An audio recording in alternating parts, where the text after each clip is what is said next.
Ketemu lagi dengan komunitas diskusi seni dan budaya Brilian Persada.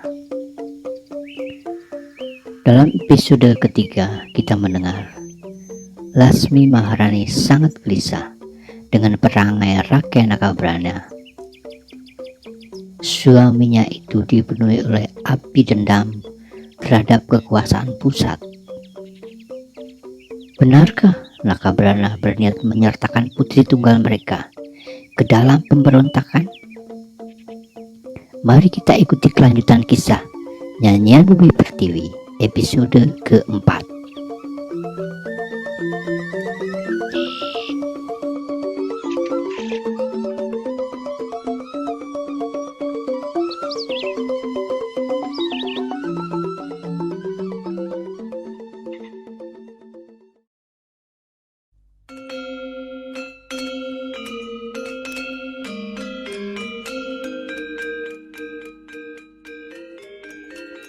Pada awal abad ke-8, di Medang Kamulan, sudah hidup berdampingan dan selaras para pemeluk Siwa Agastya, Wisnu, Brahman, Buddha Mahayana, Siwa Buddha, Bhairawa, dan Tantrayana.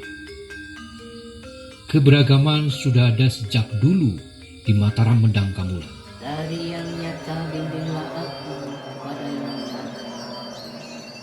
Dari kegelapan bimbinglah aku pada yang terang.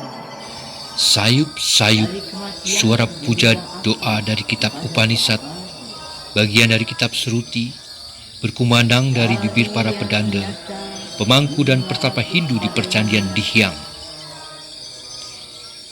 Di bukit-bukit dingin berkabut dan berhutan lebat dengan telaganya yang indah itu, tersirat kehidupan keagamaan yang mendalam dan kuat berakar di dalam kehidupan masyarakatnya. Tempat tersebut juga menyiratkan betapa suburnya filsafat keagamaan dan laku hidup masyarakat Mataram Medang Kamulan di bawah kekuasaan raja-raja, baik dari keturunan Galuh, Kalingga, maupun keturunan dari Sriwijaya. Masyarakat pada waktu itu menganggap Dihyang sebagai tempat para leluhur Jawa Dwipa bersemayam. Mereka percaya tempat itu secara gaib merupakan jalan menuju dimensi lain, pintu gerbang di mana para leluhur menanti dan menghidupi transit Nibbana, semacam stasiun besar sebelum memasuki Nirwana. Setelah melakukan puja doa bersama para pendeta di antara perbukitan dan danau-danau yang indah di pegunungan Dihyang, yang sekarang disebut Dieng, Rake Nakabrana, istrinya dan anak gadis tunggalnya meninggalkan candi pemujaan diiringi beberapa prajurit Kadatuan. Sementara Lasmi Maharani menunggu di kereta mereka, Nakabrana memulai olah kanuragan bersama putrinya. Nakabrana sengaja memilih tempat tidak jauh dari lereng-lereng di Gunung Dihyang, karena merupakan tempat yang tepat untuk melatih ilmu-ilmu tinggi. Nakabrana sangat bersemangat dalam mengajarkan ilmu-ilmu kanuragan pada anak gadis satu-satunya itu. Putri Nakabrana memperagakan gerakan-gerakan yang indah namun dahsyat.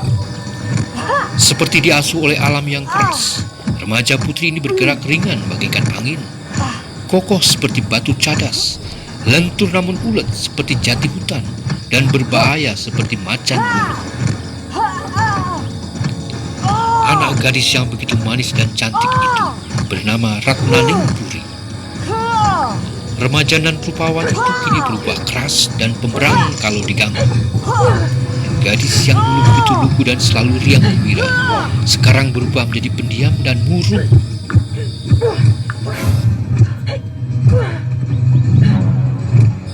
Dari balik kereta kudanya, Nyi Lasmi Maharani, Ibu Ratnaning Puri, memandang dengan wajah muram olah kanuragan itu. Maharani merasa tidak sepaham dengan jalan pikiran Nakabrana suaminya. Anak adalah titipan yang ilahi. Tugas orang tua hanya mengasuh, memupuk, dan mengasahnya menjadi anak panah yang kuat dan tajam. yang siap melesat ke angkasa menjalani langkah hidupnya oleh bimbingan Dewata Agung. Mengkhianati panggilan ini punya makna menyakiti jiwa yang begitu mulia. Jagat, Dewa Jagat, mengapa aku selalu gelisah? Mengapa Kang Mas Nakaprabu suamiku tetap kukuh pada pendapatnya untuk menjadikan Ratnaning pewaris ilmu kanuragan dan kedikdayaannya? Suamiku akan menjadikan anak sematawayang kami untuk melanjutkan langkahnya melawan Mataram. Jagat, Dewa Jagat.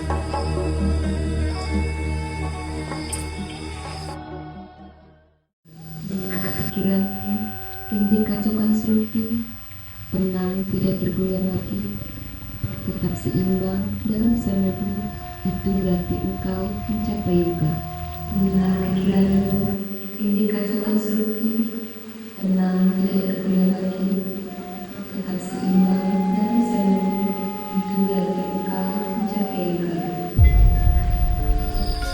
Ratnaning beranjak berdiri dengan sikap tegap, lalu meninggalkan tempat sembahyang. Gadis itu melangkah tenang menuju ke kediamannya yang berhalaman luas.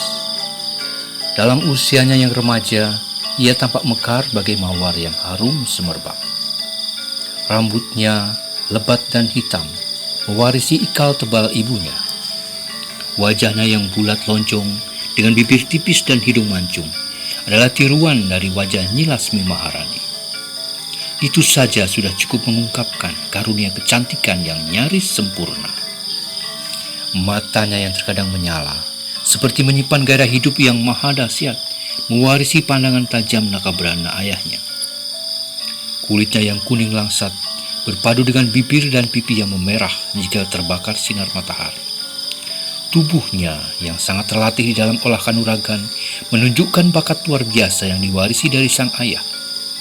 Dadanya yang kencang dan subur tidak mengurangi kelincahan gerak gadis ini manakala ia sedang melancarkan serangan-serangan mautnya.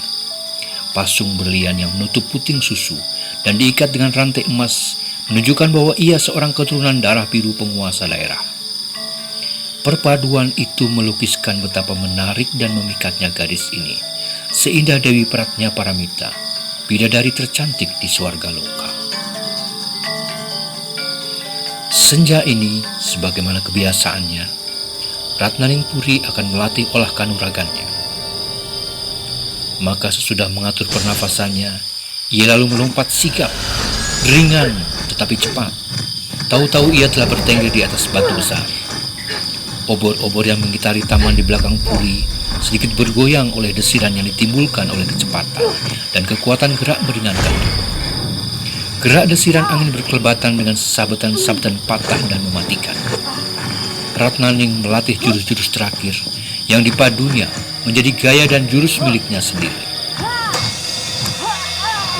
Ketika darah tunggal Nakabrana ini sedang melepaskan satu persatu tenaganya, melesatlah bayangan di sekitar tempat itu. Cepat sekali, mata telanjang tidak akan mampu melihatnya. Apalagi di tengah malam buta yang hanya diterangi oleh obor minyak kelapa. Ujung mata Ratnaning Puri menangkap samar bayangan itu.